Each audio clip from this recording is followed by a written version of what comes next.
बिस्मिल्लाहिर्रहमानिर्रहीम। Educational channel के मुअज़्ज़िज़ नाज़रीन, असहाब कैफ के निकलने के वक्त जो मुज़ालिम और मुशरिक बादशाह दकियानूस उस शहर पर मुसल्लत था वो मर गया और उस पर सदियां गुजर गईं, यहाँ तक कि इस मुमलिकत पर कब्जा अहले हक का हो गया जो तौहीद पर यकीन रखते थे। उनका बादशाह एक नेक स्वालिहा आदमी था जिसका नाम तफसीर मज़हरी में तारीख़ रिवायात से बेदुसीसी लिखा है। इसके ज़माने में इत्तिफ़ाक़न क़यामत और उसमें सब मर्दों को दोबारा जिंदा होने के मसले में कुछ इख्तलाफात फैल गए। एक फ़िरका इस बात का मुनकर हो गया कि बदन गलने सड़ने फिर रेजा रेजा होकर सारी दुनिया में फैल जाने के बाद फिर जिंदा हो जाएंगे। बादशाह वक्त बेदुसीस को इसकी फिक्र हुई कि किस तरह इनके शकूक व शुबहात दूर किए जाएं। जब कोई तदबीर न बनी तो उसने टाट के कपड़े पहने और राख के ढेर पर बैठकर अल्लाह से दुआ की और अल्हाज़ारी शुरू की कि या अल्लाह, आप ही कोई ऐसी सूरत पैदा फरमा दें कि उन लोगों का अकीदा सही हो जाए और ये राह पर आ जाएं। एक तरफ ये बादशाह गरियोजारी और दुआ में मसरूफ था, दूसरी तरफ अल्लाह ताला ने उसकी दुआ की कबूलियत का ये सामान कर दिया कि असहाब कैफ बेदार हुए और उन्होंने एक आदमी जिसका नाम तमलीखा बतलाया जाता है उसको बाजार भेज दिया और वो खाना खरीदने के लिए दुकान पर पहुंचा।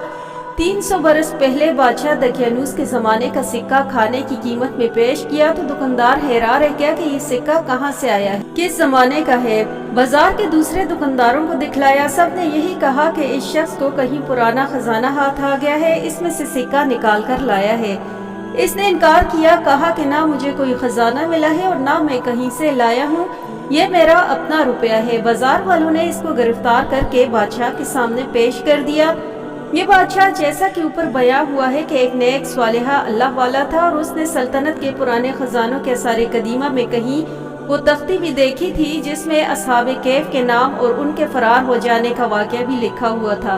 बास के नज़दीक खुद जालिम बादशाह दकियानूस ने ये तख्ती लिखवाई थी। ये इश्तिहारी मुजरिम हैं, इनके नाम और पते महफूज रहें, जहाँ कहीं मिलें गिरफ्तार कर लिए जाएं। और बाज़ रिवायात में है कि शाही दफ्तर में बाज़ ऐसे मोमिन भी थे जो दिल से बुत परस्ती को बुरा समझते थे और असहाबे कैफ को हक पर समझते थे मगर जाहिर करने की हिम्मत न थी। उन्होंने ये तख्ती बतौर यादगार के लिख ली थी। इस तख्ती का नाम रकीम है जिसकी वजह से असहाबे कैफ को असहाबे रकीम भी कहा गया।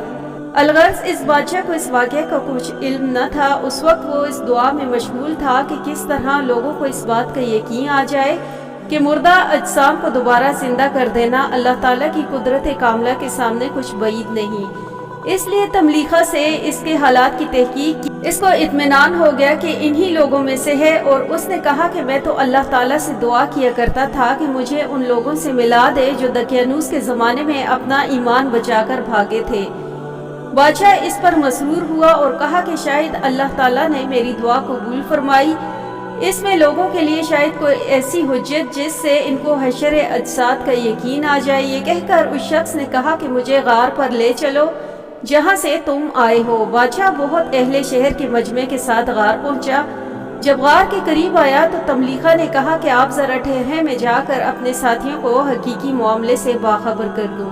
क्या बादशाह मुसलमान महोद है और कौम भी मुसलमान है, वो मिलने के लिए आए हैं। ऐसा न हो कि इतला से पहले आप पहुंचे तो वो समझे कि हमारा दुश्मन बादशाह चढ़ाया है। इसके मुताबिक तमलीखा ने पहले जाकर साथियों को तमाम हालात सुनाए तो वो लोग इससे बहुत खुश हुए। बादशाह का इस्तकबाल ताज़ीम के साथ किया, फिर वो अपने गार की तरफ लौटे। और अक्सर रिवायत में है कि जिस वक्त तमलीखा ने साथियों को ये सारा किस्सा सुनाया उस वक्त सबकी वफात हो गई और बादशाह से मुलाकात नहीं हो सकी। बहर मुहीत में अबू हयात ने इस जगह ये रवायत नकल की है कि मुलाकात के बाद अहले गार ने बादशाह और अहले शहर से कहा कि अब हम आपसे रुखसती चाहते हैं और गार के अंदर चले गए। उस वक्त अल्लाह ताला ने उन सब को वफात दे दी।